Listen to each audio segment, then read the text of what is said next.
Yep, and we're back. Okay, I don't know. It kind of zoned out for a minute and froze. So, yeah. I'm back. My name is Bess. I am the host of this the Single Moms Club. I'll get it together. So there we go. That's what I was waiting for. I was waiting. I was waiting to make sure that you guys can hear me. And y'all can come on in, Yadi and Yvonne and Marianne. Thank you so much for watching live. Thank you for bringing your friends in and other single moms with you. My name is Bess Parks. I am the single mom of two. I am the host and the founder of this Single Moms Club. The Single Moms Club is what I call it. Um, and I'm also the co-creator of Single Moms Level Up. Let me point to that. Here, here, here. It's like the opposite of what I'm doing. But anyway, I'm the host of the Single Moms Level Up Challenge. Um, and so every month here in the Single Moms Club, we have okay, there's a glare on my glasses. Hold on, let me turn this light on. And now it's even more so. There we go. Turn that down because I feel like I'm shining. Okay, there. So I am the co-founder of the Single Moms Level Up club, club, Single Moms Level Up, and also the Single Moms Club. And I'm also the host of this challenge. So um, what I would like to do is introduce myself, tell you a little bit about myself today. Today, we're going to talk about what is real love, what is real love. So we are in day two. This is day two of the Single Moms Finding Real Love Challenge. This is day two. And our topic for today is going to be, what is real love? What is it? What does it really look like? So these are things that I found out being a single mom. And that's why I think single mom is really a superpower. It's a superpower that we have because we got to do way more than the average mom that is married and has a spouse that is there helping them to make decisions and adding to the um, financial needs of children, and so I think that super moms,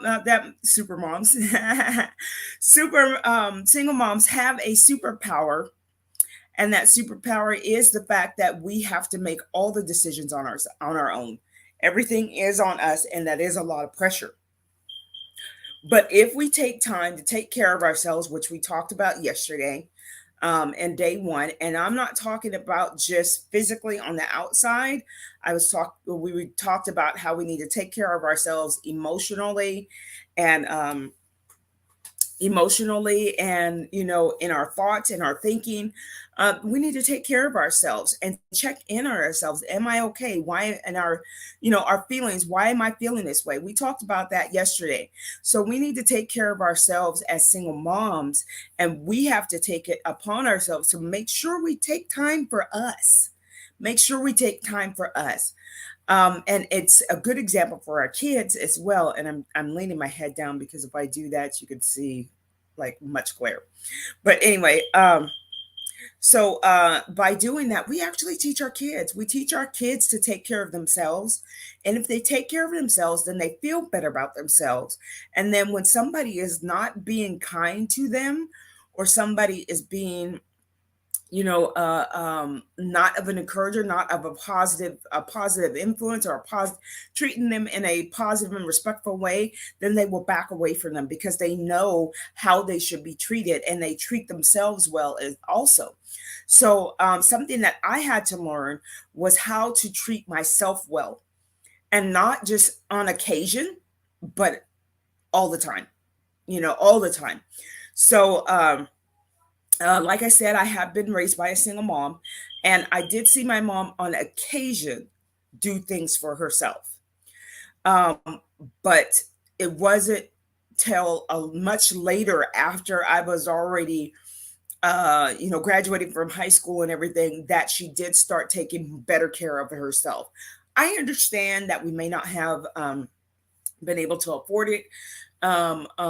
She may not be able to afford it, but she paid more attention to herself, after I graduated from high school. I had an older sibling, and I do say had because she did pass away at an early age of 45 in her sleep from an undiagnosed heart condition. So that's part of my story too. So um, let me tell you, let me tell you my story. Some of you may have heard this, some of you may not, but I'm going to start where things changed for me. Where this single moms level up started up in my life, and started to guide me and direct me in a direction that I had no idea that I was going to. But 2007. It's 2007.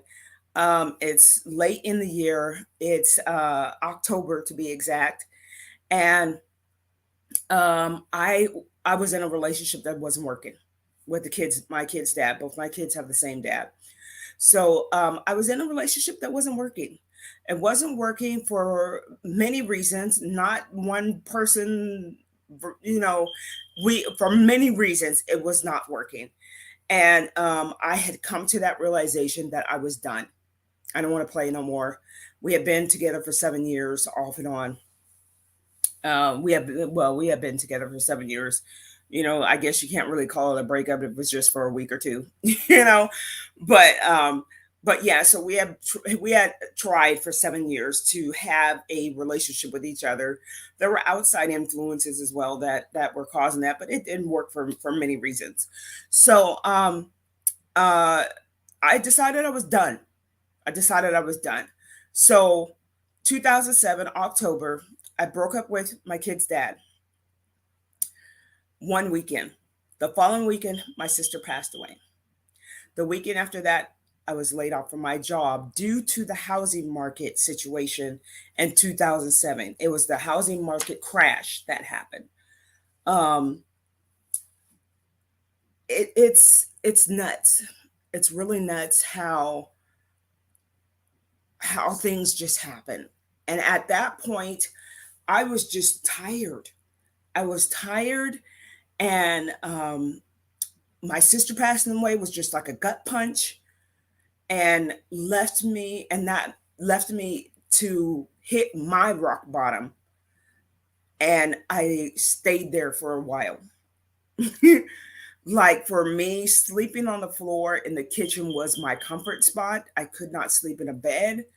I couldn't sleep on a couch. I couldn't Just on the floor in the kitchen of the home that I grew up in was my comfort spot for a good probably month or so.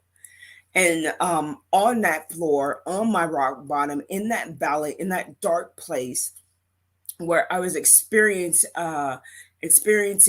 mourning in a way that I've never felt it before. I've had, family members pass, and grandmother and everybody, but somebody this close and so suddenly and completely unexpected. My sister was 45, and having that understanding at the same time that even though she passed away and I found her and she just went to sleep and didn't wake up, I found her, and a lot of other people were devastated that I found her. But I realized, even in that moment when they told me she was gone, it was like, what? Huh? The complete shock. But I understood why I needed to find her, because I needed to find her because my sister had had an aneurysm, like in the 80s, the late 80s, like 1988, 89, and she had emergency brain surgery, and that aneurysm burst on the table. So in order for them to stop, the damage and the bleeding, they had to put a metal clip in her head that she would have in her head for the rest of her life. So, needless to say, her brain surgery took away her common sense. She had none whatsoever. Things, normal things that we know, this is not right, that's not right, it did not compute with her. She just did whatever she did, and there was no right or wrong to it. So, anyway, so my sister passing away left a big hole in my soul. In my soul, it really felt like I could feel air running from the front of my body to my back, from my stomach to my back. It really felt like just gushes of air were going through there. And it was the strangest feeling. I didn't know what to do with that. And I just went back to my roots. I was a church pew baby. Um, and those of you that don't know what that is, I grew up in church. That's all I knew. I grew up in church, the church choir, the Bible study, all of that. So I went back to that, and all I could say was just, God help me, this hurts. And I had an experience with God at that point in time, while I was sleeping on the floor. Um, by the time my kids would get up, I wouldn't be on the floor, of course, because I didn't want to freak them out. I wanted to be their support, be their stronghold, because I didn't know how they were going to take the fact that Auntie was gone. My daughter was 2, so she didn't understand completely. She doesn't remember my sister, but my sister had made her something that she cherishes till this day. She had made her a blanket. She knitted her a blanket, and my daughter still cherishes that blanket till this day. And I'm sure she will for a long time, because it brings her comfort. But my son remembers her very well. And but I got the strength to get up off that floor and take care of my kids when I needed to. I got them up, I got them to school. While they were at school, I was laid off from my job, so I would look for jobs. I would take long naps, is what I did, because I was just so broken at that time. So broken, and felt so alone. Felt so alone. The only other person that I had to talk to was my mother. And my mom was in a facility at the time because she was suffering from dementia, um, early onsets of dementia. So she knew who I was, she knew who my kids were. It didn't go very far, but she would forget to do things. And we would repeat and have conversations over and over again. Um, uh, so she was in a long term facility, nursing home. She was in a nursing home. And so I could talk to her, but I have to go to her and leave her. It wasn't like she was home for me to talk to her whenever I felt like it.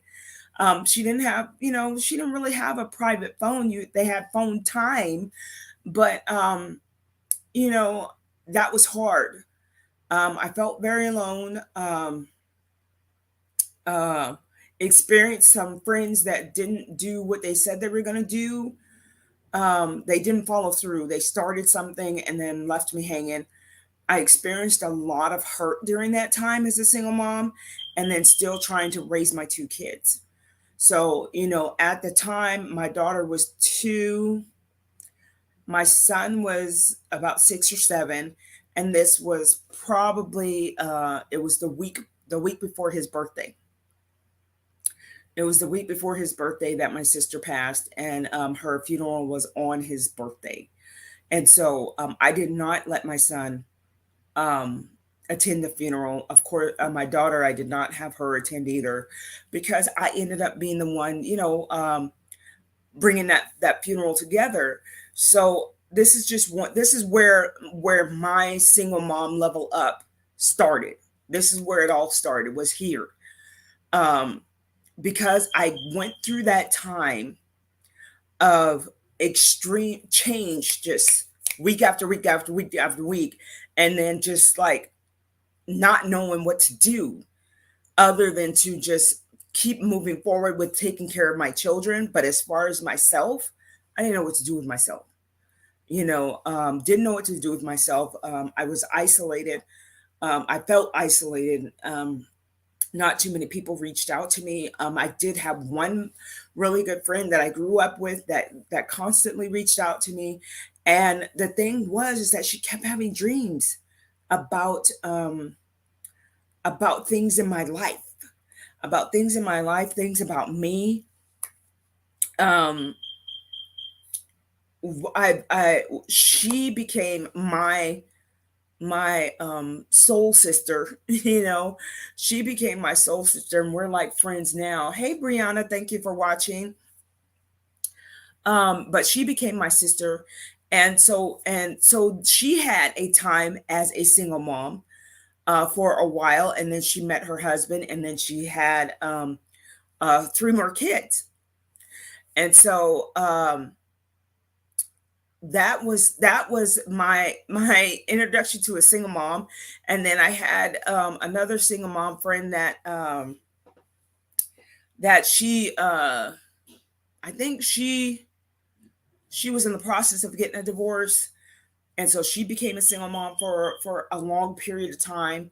So it was interesting because I had a lot of single moms that were around me, but didn't really totally recognize and understand um, their life and how things went. Oh, excuse me, and how things went in their lives.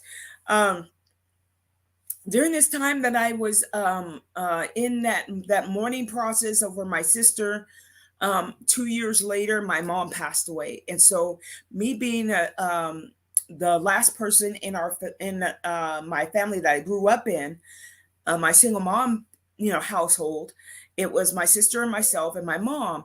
So it was always the three of us. Now my dad did have some occasional time with us, the weekend stuff.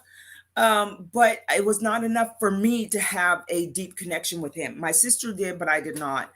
And this was just that time that God took me through some things and showed me some things about my spiritual self that needed to be nurtured, that hadn't been nurtured, and that had been touched during this time. So today, that's what I'm talking about. Real love has to do with your connection of your mind, your heart, and your soul with your spirit. That's a big thing. And the thing is that single moms have that touch already. We already have that connection because us being single moms, if there's somebody that can understand and know, um, uh, have a knowledge, I can't say no completely, but have a knowledge of how God may feel when his children don't obey, when we don't listen, when we don't follow directions. It's the same thing. And God showed me that with my kids, and I was like, wow, we have an insight as single moms into what truly the connection between God and his people and his creation is, because moms have that connection as well. um dads do too. But I can't really speak to that because I'm the mom. But I'm sure dads do too. And you start to understand that um, creation and creator and creation connection. We were a part of that. We were chosen to be part of creation, bringing our children into this world, and That is real love. The love that we have for our children is real love. It's unconditional. It really doesn't matter what they do. To them, it doesn't matter what you do. They still love you and accept you. Yeah, they might be mad, or yeah, we might get upset with them, or yeah, there's some disappointment on both sides, but we still really, really love each other. We love our children. Our children love us. That is real love. And if we can expand that love beyond our children, beyond ourselves, to others, to our family members, and we love our family members. That's like the next outer circle of that. It's a ripple effect, but then to spread it out to our friends and then spread it out to people we don't even know, and help those that you can see struggling. Pay attention, um there was I heard this story from someone else about how she was in a grocery store, and there was this mom that was just struggling with the baby and trying to shop. The baby was screaming at the top of their lungs. She actually went and asked her, "Can I help you? How can I help you? Would you like me to hold your baby while you're," and we walk around while you're shopping so that you can get your shopping done? Because I don't know about you, but when my baby was in the store, one of my kids was in the store, and sometimes when they're babies, they have something going on that you can't figure out what it is, but you need to get something done. And generally it's shopping in some kind of way, grocery shopping or something, someplace, public, and your child is screaming and losing it. I don't know about you, but I'm sweating. You know, I'm sweating, worried about what people are thinking about me, this, that, whatever, not being able to help my child out, can't seem to comfort them in any way. But I need to get groceries. I need to do this. I need to do that. I'm getting the stares, the side eyes, the, all that is happening. And that's what I felt, that same feeling in the midst of this going on when I was a single mom of a 2-year-old and a 5-year-old, a 2-year-old and a 4.5, 5-year-old. And I just was having a hard time. 2-year-old and a 6.5, 7-year-old. That's what it was. My kids are about 5 years apart. But this is where single moms started coming in. So let me rewind just a little bit. Back in my 20s, before I even had kids, before I was even thinking about having kids, um, there was a time like in the 80s of this self-help time, and all these self-help books and things that can help you to guide your thoughts, address your inner things that are going on, address your emotional, why these emotions and all those things are going on. Those books came out. So I went back to one of those books, and one of those books is Iyanla Vanzant's In the Meantime. And it talks in the metaphor of a house, and you go to the basement, you go to the first floor, to the second floor, all the way up into the attic, and how you clean those places out, and you actually do the work and address the things that are in your life that may be affecting you in a negative or positive way, but you clean all that stuff and address that. That's what I went through after my sister passed away. So I reached out to um, to that book years later. But the first book that I did reach out to was the Bible. My dad had given me a 1-year Bible, and I didn't know what to do with myself. I usually journal through these type of things, but I couldn't write. I couldn't write. I couldn't write. I was just so hurt. I couldn't write. So I reached out to the love that I had first had.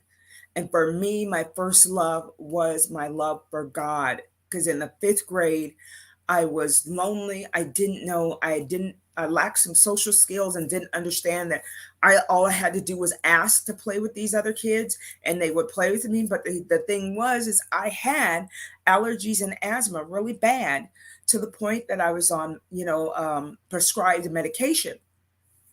So if the kids went out in the grass, I'm allergic to grass. I couldn't go out there. So they're playing in the grass. So there was nothing else for me to do. I mean, there were other places that I could play. Kids are kids and they were a little cruel, because I always had a pack of tissue on me, sneezing and my eyes are just watering red and this, that, whatever, having all that going on. And, kids are just mean. But kids are just kids. They don't know any better, to say. Not always necessarily mean, they just don't know any better. But anyway, these are things that I went through and God kept bringing me through, was bringing me to the place of looking at my past and while I was still in present in my future, taking care of my present in my present time, taking care of my kids and setting me up for my future, which is this, the Single Moms Club, Single Moms Level Up, helping and encouraging other single moms on ways to um, um, realize that you're not lonely when you feel lonely.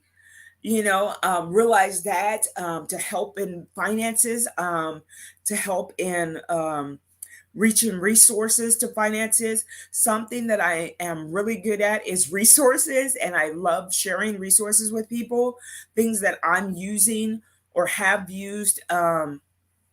Financial literacy is something that I recently came into, but these are things that I used throughout my life, as a young adult that came back up as I was raising my kids as a single mom.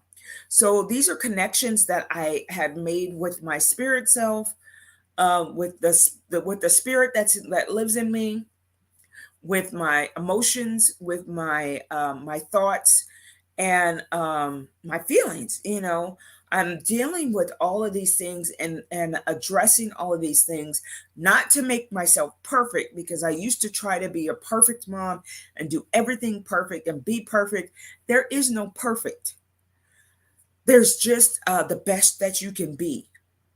And so the only competition I have is myself. I've come to understand that. Um, and I'm pretty competitive, and so I compete against myself and not other people, to do things better, to try new things, to show my kids new things, to make them not afraid of change, because we as humans are afraid. Change is hard. It's hard, and it sometimes causes anxiety, fear, stress, all of that. But in all actuality, we are supposed to change. We're supposed to change and elevate and level up as we get older and as we have more experiences. But the only way that we can do that is with new mindsets, um, open hearts, to love, to find that real love and to honor that real love and to nurture that real love that we have between our children.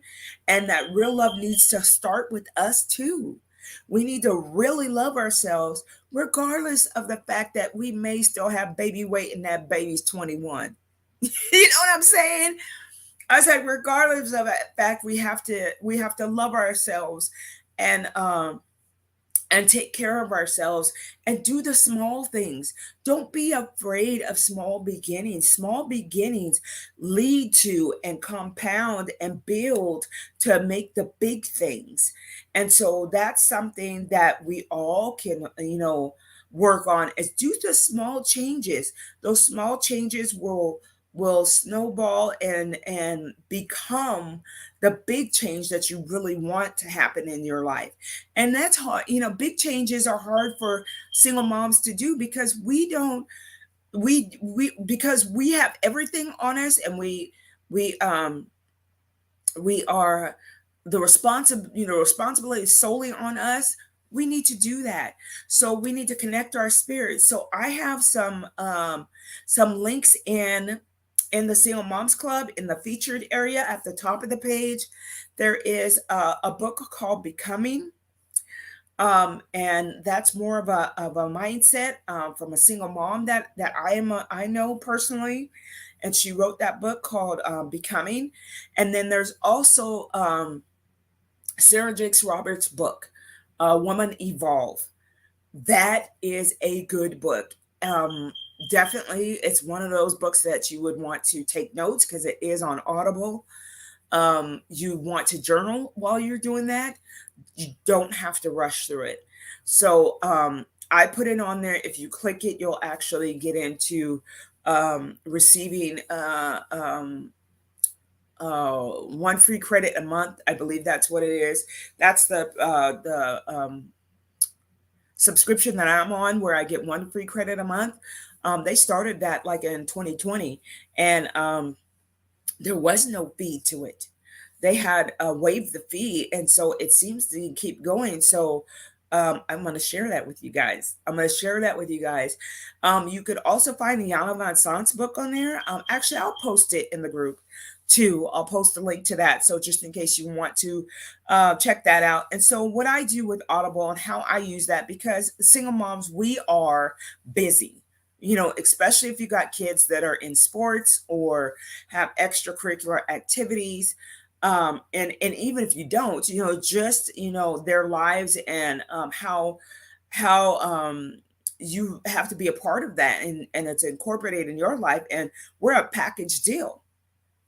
So that those it's hard, to sometimes get that time to sit down and read a book without being interrupted. I don't know, 50 million times, but um I'm sorry, I ate something and it's making me burp. So excuse me for that. But so anyway, I'm going to put Yana Von Sant's book up there to Audible too. So how I use Audible is I actually listen to it on the way to work.